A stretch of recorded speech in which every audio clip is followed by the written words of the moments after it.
Hi, I'm Chad with Move for Guitar. This lesson is from our series Music Theory for Guitar. In this lesson, I'm going to explain how to solo with arpeggios. First off, if you like the diagrams for everything in this series, including the diagrams for this lesson, you can download our free e-guide, Music Theory for Guitar. And this e-guide will be something that you can study and use as a reference for years to come. And like I said, it's free, so there's no reason not to just go download it. This is part 6.2 from our series, Music Theory for Guitar. If you'd like to go back and start at the beginning, you can click the link on the screen. So now that you understand arpeggios and how to build them, I'm going to explain how you can use them when you're soloing. So on your screen right now is the C major scale, C Ionian, just in pattern 1.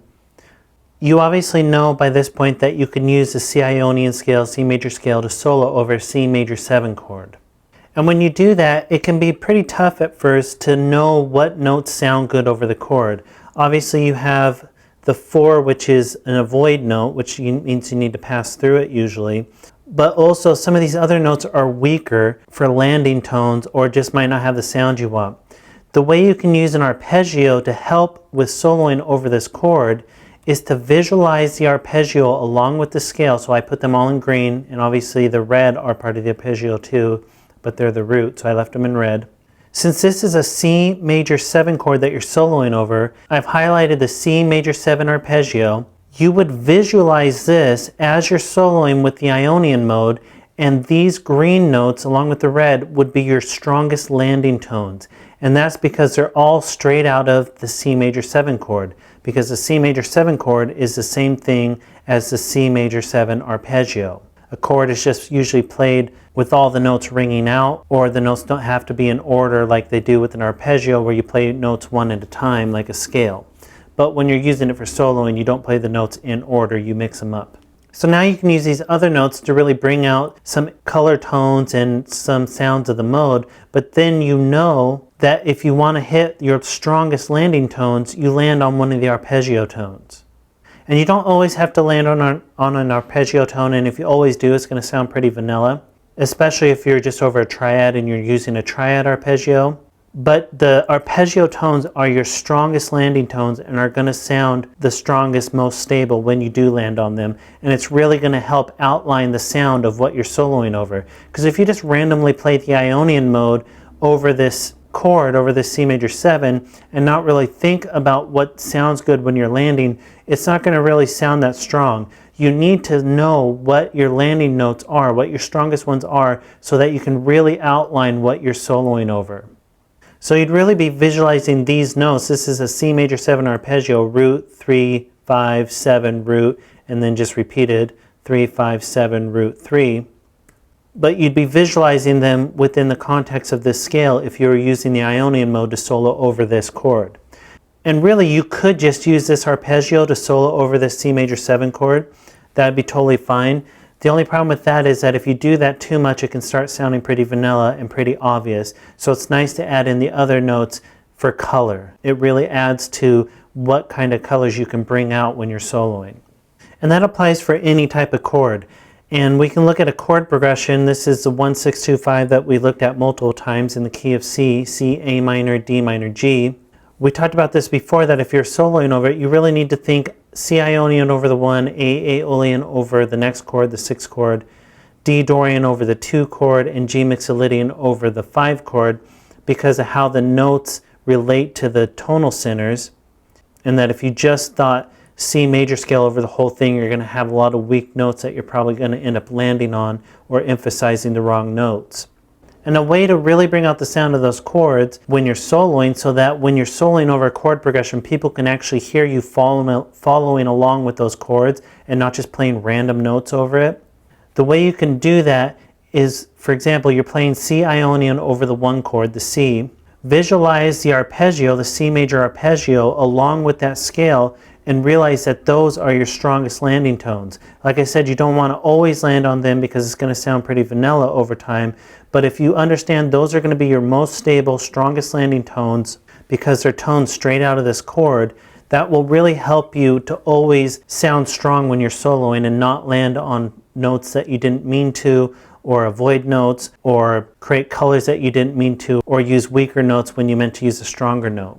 Using the root 3-5 as your main landing tones are really going to sound strong over this chord. And the same when you go on to the next chord, which is A minor, the 6th chord, you'd be using A Aeolian, which is on your screen.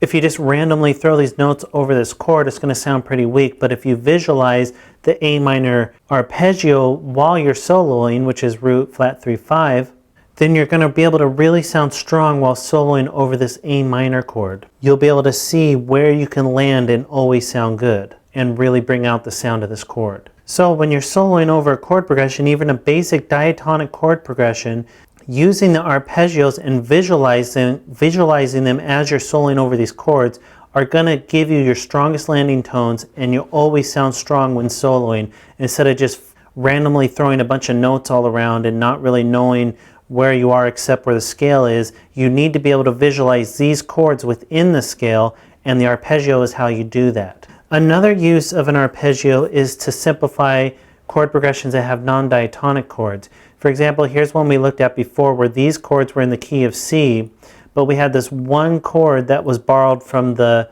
parallel minor key, which was C minor, and it's an A flat major chord, which is its parent major scale is E flat, but it's from the key of C minor.